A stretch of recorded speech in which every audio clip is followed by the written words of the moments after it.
বাগদেবীর আরাধনায় south suburban school ১৫০ বছরের পুরনো এই স্কুলের সঙ্গে জড়িয়ে আছে বাংলার একাধিক মহান ব্যক্তিদের স্মৃতি।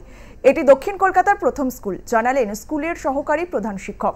তিনি জানান, সরস্বতী পুজোয় মাতৃমূর্তি আনা থেকে শুরু করে পুজোর সমস্ত কাজ ছাত্ররা নিজেদের উদ্যোগে করে থাকেন প্রত্যেকবার।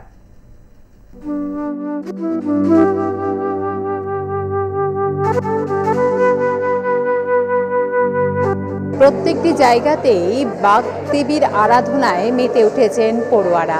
আমরা চলে এসেছি দক্ষিণ কলকাতার সেই স্কুলে, যে স্কুলে পড়েছিলেন উত্তম কুমার, রবি ঘোষ, আশুতোষ মুখার্জি সহ একাধিক ব্যক্তিত্বরা, যাদেরকে আমরা বইয়ের পাতায়, সিনেমার পর্দায় দেখেছি, যাদের কথা শুনেছি।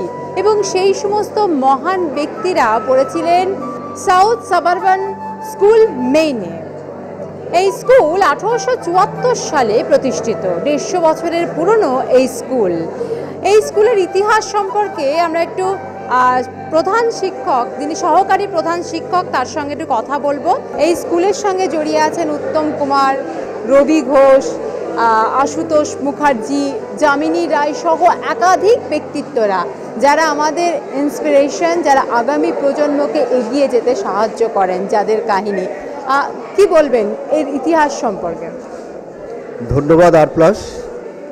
অ্যাকচুয়ালি আমাদের এই যে সরস্বতী পুজো, এখানে এই সরস্বতী পুজোকে নিয়ে আমাদের এলাকার মধ্যে বিশাল একটা উন্মাদনা আছে। বহু মানুষ এলাকার এবং এলাকার বাইরে তারা এখানে আসে, এই পুজো দেখে, এই বিদ্যালয়কে তারা সেই চোখে দেখে। শুধু তাই নয়, এই বিদ্যালয় সম্পর্কে বলতে গেলে প্রথমে এই বিদ্যালয়ের ইতিহাসটা জানা দরকার। এই বিদ্যালয় 1874 সালে প্রতিষ্ঠা পেয়েছিল। ডক্টর গঙ্গাপ্রসাদ মুখোপাধ্যায়, স্যার রমেশচন্দ্র মিত্র, এইসব বিশিষ্ট মানুষজন এরা এই বিদ্যালয় প্রতিষ্ঠা করেছিলেন এবং দক্ষিণ কলকাতার প্রথম স্কুল ছিল এটা।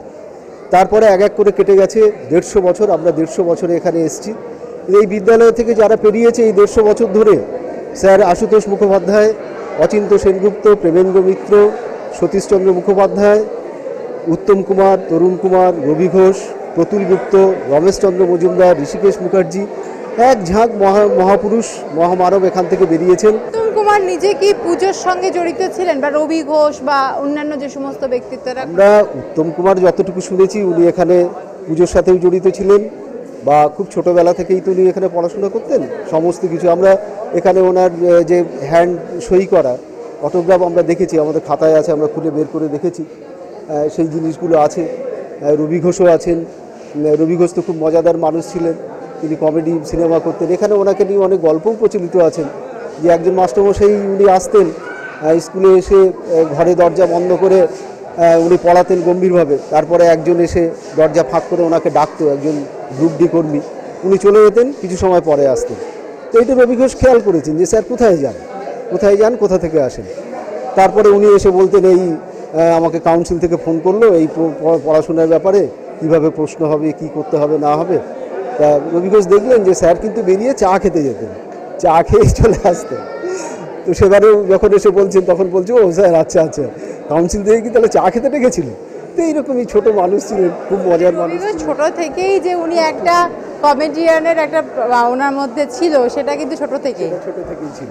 ইতিহাস বিজড়িত। এবং এই স্কুলে যে সমস্ত ব্যক্তিত্বরা পড়েছিলেন, সেই ব্যক্তিত্বদের এই স্কুল আজও মানুষের কাছে একটা অন্যরকম আবেগের। তাই প্রতি বছর সরস্বতী পুজোতে এলাকা এবং অন্য এলাকার মানুষও কিন্তু এই স্কুলে এসে ভিড় জমান। ক্যামেরায় সুব্রত বোসের সঙ্গে নাজের রহমানের রিপোর্ট, আর প্লাস নিউজ, কলকাতা।